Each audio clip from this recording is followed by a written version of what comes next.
Good afternoon. Welcome to the Teachers Retirement System Board Meeting for September 17th, 2020. I'll start by calling the roll. Let me get to my roll sheet. Okay. John Adler. Here. Thomas Brown. I'm here, Patricia. Natalie Green Giles. I'm here. David Gazansky. Present. Russell Buckley. Here. Deborah Penny. Here. John Dorser. Present. All right, we have a quorum. So next on the agenda is an update on operations, and Anthony Mezzacappa from our Benefit Administration Department is going to give us that update. Hi, everybody.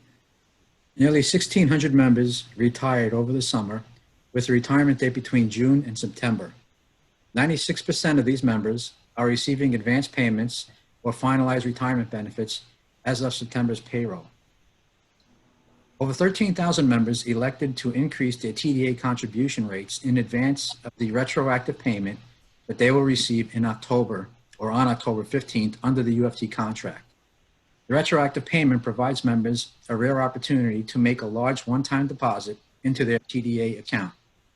TRS contacted eligible members by email with instructions for adjusting their TDA rates before and after the payment. During the summer, TRS completed necessary development work to implement recent legislation, including the COVID-19 Accidental Death Benefit Law and the Federal CARES Act, which provides special loan and withdrawal provisions temporarily. Over the past several months, TRS has made innovations in how we serve our membership. We introduced electronic versions of dozens of forms so that members could file for retirement remotely. We introduced email options to facilitate resolution of some inquiries. We reached hundreds of members through online educational programs, and we launched one-on-one video appointments through Zoom, which have been extremely popular. We will continue these innovations to better serve our members throughout the pandemic period. Thank you. Thank you, Tony. Next on the agenda is a report from the actuary. Dolores? Yes, sure. So since we last met, we did the fiscal year 2020 actuary evaluation report that was completed in August, and it can be found on the New York City Office of the Actuary website under the Reports tab. Does everybody have a printout of that report, or can they look at it? Yes. Yes. Yes. Okay. It was sent to us. Yeah. Yeah. Okay. I just wanted to go over a few highlights and a few differences from the prior year's report. The assumptions and methods that are used to calculate the liabilities, they were the same as in the prior year, except for the actuarial value of assets method, which was changed to reflect interest credited on the TDA fixed fund account balance. We now reflect that as investment income instead of as a cash disbursement. And this has to do with the TDA fixed fund, which has that guaranteed interest crediting rate, which varies from 7% to 8.25%, depending on whether you're a UFT member or not. So that was the only change in methods and assumptions. And then if you could look at the executive summary, table 1-1 on page 2.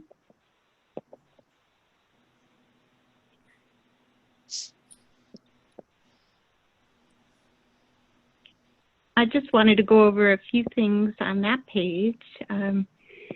This gives a summary of the funded status from last year to this year and the contribution amounts and the data. So you could see that the funded status on an AVA basis, the funded ratio has increased from 63.8% to 69.3%. That's shown in item 4 under funded status. And also the funded ratio on a market value basis has increased from 72% to 75.5%. So this is the asset return was good, and New York continues to make the required contributions. So all these are good things. And then the contribution amounts themselves, in fiscal year 2019, it was about $3.7 billion, and it reduced to about $3.6 billion in fiscal year 20. That's in item 7 under the contribution section. And then there's a summary of participant data, and I know that Sherry went over the report in a lot of detail earlier this year. Many of the graphs have been updated for an extra year. So as you go through that, you know, maybe if any of you go through it and have questions, we can talk in more detail at another time. But I did want to give you, point out something in the risk section, which starts on page 27. We've updated this section to include comparisons to other U.S. public pension plans. So, for example, if you go to page 30, we show the ratio of active members to retirees, and that's also called the support ratio. This ratio is an indicator of the maturity level of the plan, and generally new plans have a very high support ratio. But as a plan matures, this ratio gets closer to 1. So you can see for TRS is the yellow line there. You're a little bit above the median for the last few years with a ratio about 1.4. So that means you're a little bit higher than the average, and you're still not quite fully mature yet. You know, you still have a large number of actives compared to retirees. Not too large, but a good amount. So you're in the general median there. And then another graph we added is on page 32. We show the asset volatility ratio of TRS compared to other U.S. public plans.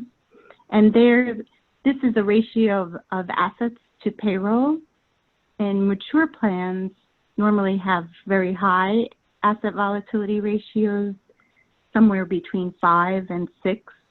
And those ratios, the higher they are, the more sensitive they are to investment losses, gains and losses, but you're more concerned about the losses. And TRS is slightly below the median here, as you can see, because TRS, the yellow line, you're about 4.8 right now, and the median is just about that as well. So those are the things we worked quite a bit on that section. So we wanted to add some things that would help, with comparisons to other plans. And I don't know if there's any other questions on the report, if anyone has any specific questions, but that was about all I was going to talk about right now.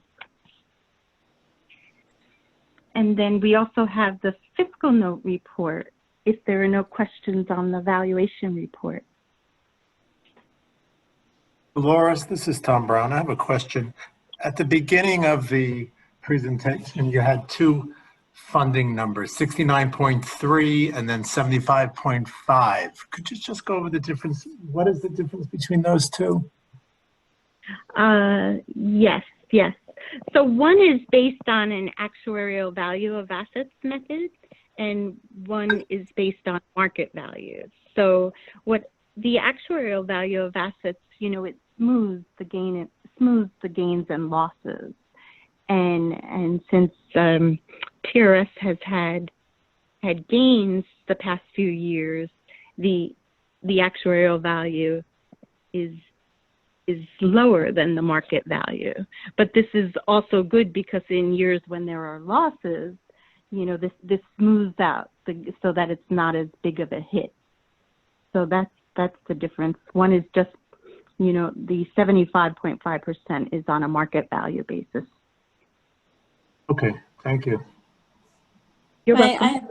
I have a question, Doris. This is Natalie Giles. The accrued liability over last year, or over the lag last year, obviously, 3 billion almost. Can you give us some context? Is that normal? What is driving that? That seems like a lot.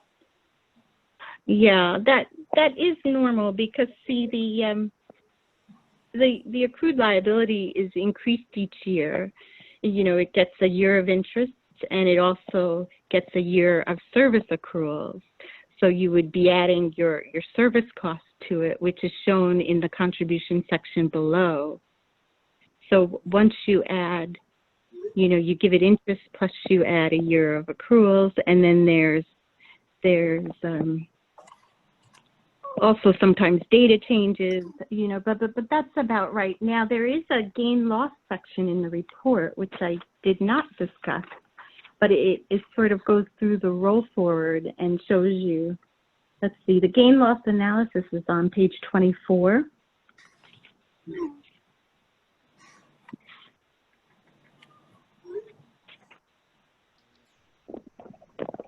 So what happens is you come up with an expected liability. You know, you take last year's accrued liability, so the accrued liability that appeared in the 2017 fiscal year report, oh, well, the 2017 val year, sorry. So that's the accrued liability at June 30, 17, and then you bring that forward with normal cost and admin expenses, and then you subtract off benefit payments, and you come up with an expected accrued liability.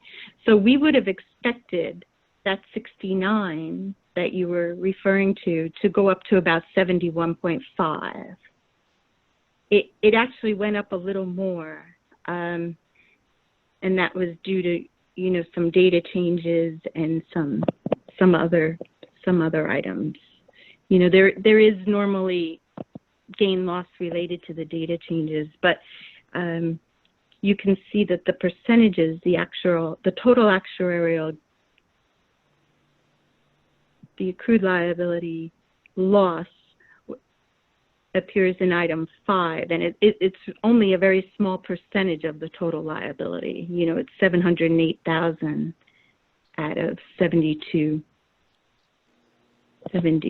Well, these numbers are in thousands, but out of 72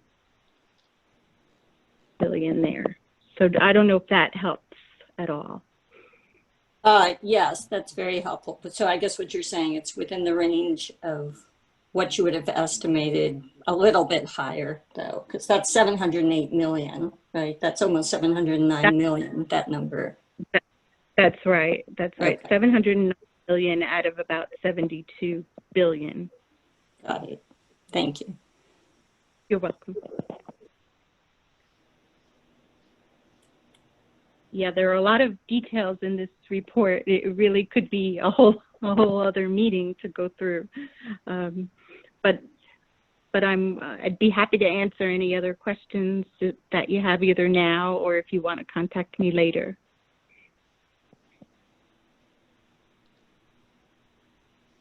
So then the next item on the agenda, I believe, is the fiscal note report. And since your last board meeting, there were 6 fiscal notes done through September 9th. That didn't include one that went out, I think, just yesterday. So the first one was fiscal note 53, and that was related to increasing the cost of living adjustment to eligible surviving spouses, and it would increase it from 50% to 100% of the cost of living adjustment that the pensioner would be receiving if they were still alive. And this fiscal note had an effective date of September 1st, 2020. And the next one, all they did was update that effective date to September 1st, 2021. So these two have the same costs. And this COLA would apply to the first $18,000 of the retirement allowance. And the cost, the change for the present value of future benefits, it would increase by about $177.9 million, and the employer contribution would increase by about $169.8 million. So that was 169.8. Yes, yes. That's for the first year annual employer contribution increase.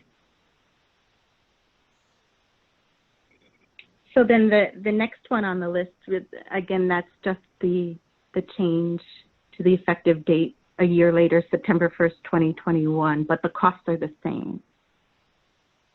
And then the next few are fiscal notes related to the early retirement incentive program.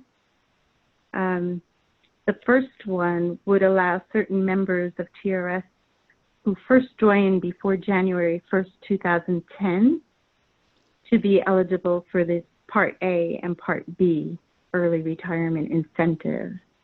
And Part A would grant 1 month of service for every year of service, up to 3 years. So a participant could have up to 3 years of extra service.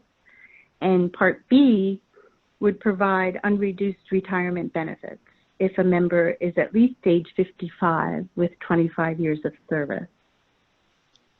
So for Part A, that would increase the PVB by approximately $82,000 per person, and the first year annual employer contribution would increase by about $25,000 per person. And Part B, it would increase the PVB by approximately $66,000 per person, and the first year annual employer contribution by approximately $20,000 per person. And these are just the TRS costs. These fiscal notes were done for all the New York City retirement systems. So then the next fiscal note is also related to the early retirement incentive program, but here we're only costing Part B only. So that's why you see that these costs are less. So the PVB for TRS would increase by approximately $50,000 per person, and the annual employer contribution would increase by about $15,000 per person. So the next fiscal note was 59, and this one is very similar to 57, except they removed the requirement that the participant had to be a member before January 1st, 2010. So these costs are, let's see, just want to check something. Yeah, so for Part A, this would increase the PVB by about $82,000 per person, and the annual employer contributions would increase about $25,000 per person. And for Part B, the PVB would increase by about $66,000 per person, and the employer contributions by approximately $20,000 per person. And there were other small enhancements to the criteria and things like that that were different between the two. And then the last one was really the same as 59. It's just that they provided a new bill number, and it contains a fiscal note that was provided by the state. So those were the fiscal notes that went out before September 9th, through September 9th. And that was the last one on the list. Now I believe there was one that also went out yesterday, and that gave costs for city employees only.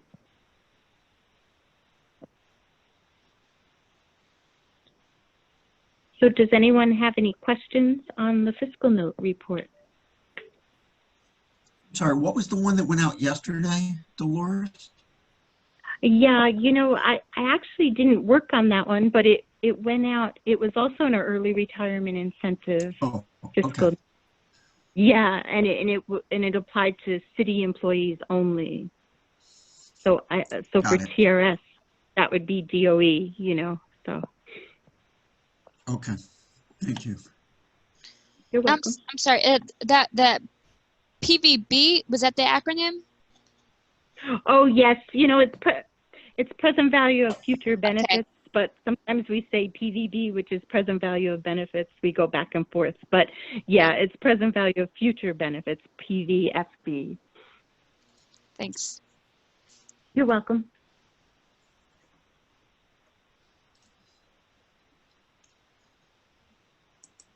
Pat, you're on mute. Thank you. Next on the agenda is the Executive Director's Report. And the first item on that report is the next meeting. And it's been suggested that the next regular board meeting for the Teachers Retirement Board be held on the third Thursday of the month, October 15th, 2020. So we should mark our calendars.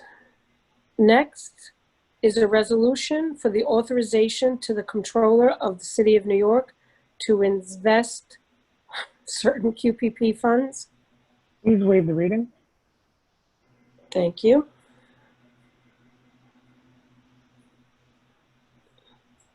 Do we want to vote on that? I'll make a motion Deborah's- to accept that. That's a great Deborah's resolution. on mute. Deb, you're on mute. There we go. Is there a motion? And I think I heard one by Mr. Dorset. Thank you. Is there a second? Second. Thank you, Mr. Kazansky. Any discussion? All those in favor? Aye. Aye. Aye. Any opposed? Okay, and so we have approved the authorization to the Comptroller of the City of New York to invest certain QPP funds. Thank you on behalf of the Controller's Office. Anytime. Next is the resolution for the authorization to the Comptroller of the City of New York to invest certain tax-deferred annuity funds. Again, please waive the reading. Okay, do we have a motion to authorize the Comptroller of the City of New York to invest certain tax-deferred annuity funds? Is there a motion? So moved. Thank you, Mr. Brown. Is there a second? I'll Second. second that as Second. well. Oh, thank you, Give that to Natalie. somebody else. Thank you, I'll Natalie take Green Giles. All right, any discussion? All those in favor? Aye. Thank you. Any opposed? Okay, motion carries. We have approved the authorization to the Comptroller. Once again, thank you. Once again, you are welcome. Next is a resolution for attendance at a virtual conference. Resolved that the trustees of the Teachers Retirement Board hereby approve the attendance and participation of the Executive Director and/or her designees any interested trustee at the National Conference of Public Employees Retirement Systems 2020 Virtual Fall Conference from September 29th through September 30th, 2020. Is there a motion to approve? So moved. Oh, thank you. That was like a tie. Thank Give you. it to Mr. Dorsa. And then, okay, Dorsa has it. Is there a second? Now Mr. Kazansky's not speaking. Second. Thank you, Mr. Adler. Now you hurt his feelings. Any discussion? All those in favor? Aye. Thank you. Any opposed? Okay, motion carries. NC PERS virtual conference. Okay. Next is attendance at a virtual conference.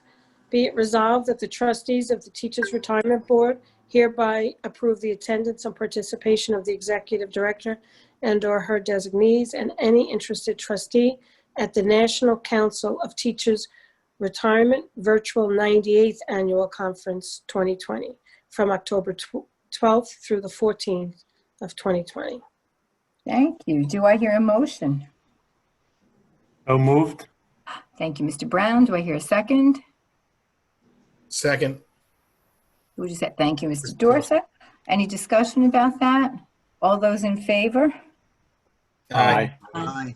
You. Any opposed? Okay, motion carries. Virtual conference for NCTR. Okay, the next item on the agenda is the calendar. And the first item on the calendar for July 2020 is the matter of the approval of the minutes for the February 6th, 2020 investment meeting minutes, the June 4th, 2020 investment meeting minutes, and the June 18th, 2020 board minutes. Okay, do I have a motion to approve the minutes of February 6th, June 4th, and June 18th? So moved. Thank you, Natalie. Do I have a second? Second. Thank you, Mr. Kazansky. Glad you're speaking. Any discussion? All those in favor of approving the minutes, please say aye. Aye. Thank you. Any opposed? Okay, we have approved the minutes. Thank you.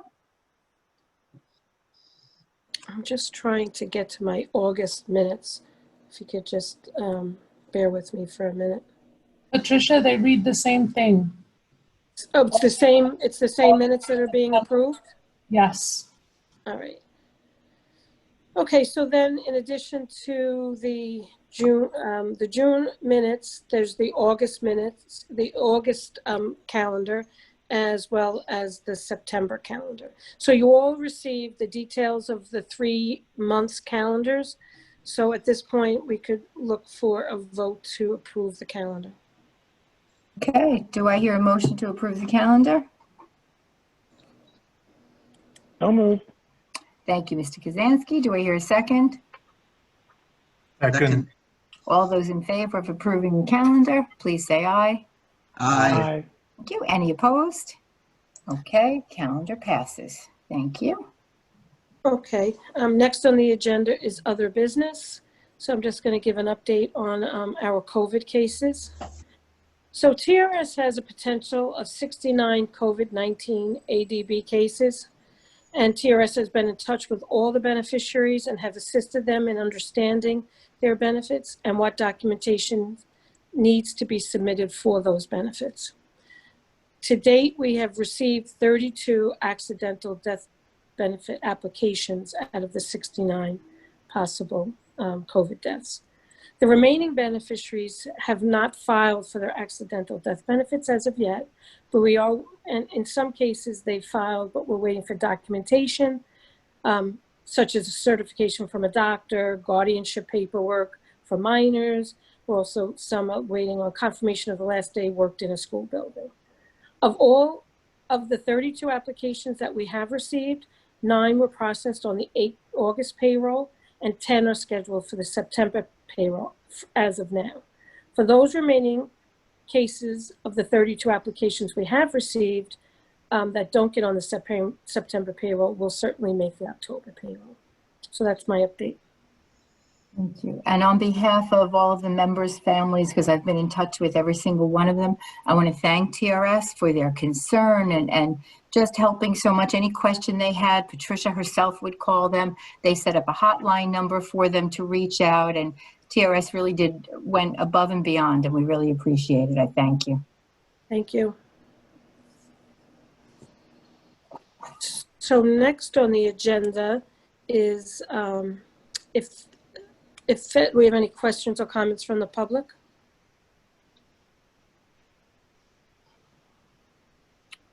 Okay, and hearing none. Okay, do we have a motion to exit public session and enter executive session? So moved. Thank you, Mr. Brown. Do I have a second? Second. Thank you, Mr. Dorso. All those in favor, please say aye. Aye. Aye. Any opposed? Okay, so we're going to exit public session. Okay, do I have a motion to go back into public session? So moved. Thank you, Mr. Brown. Do I have a second? Second. Okay, all those in favor say aye. Aye. Aye. Aye. Thank you. Any opposed? Okay, we're going back into public session. We are back. Susan, would you like to report out, please? Susan, you're muted. You're on mute. You're muted. That would help. In Thank executive session, we discussed a contract matter. A decision was reached. which will be announced at the appropriate time. Thank you, Susan. Okay, does anyone have anything else? All I right, just want to wish everybody, those of you who celebrate, a happy new year, and a healthy one, and certainly a better one. Yeah. You too, David. You too. Thank Thank you, Even you to all. everyone. All right, and then in that case, do we have a motion to adjourn? So moved. Seconded. Oh, okay, thank you, Mr. Brown. Thank you, Mr. Adler. All those in favor of adjourning, please say aye. Aye. Aye. Aye. Thank you. Any opposed? Okay, we stand adjourned. Thank you, everyone. Have a wonderful, wonderful week. Have a great school year, everybody. Thank Yeah. you. Happy holiday, everybody. Hey, Happy holiday. Yes. You're a funny guy, Bye. guys. Happy New Year, everybody. See you. Bye. The sweet new And year. not forget Debbie a virtual gavel. Thanks.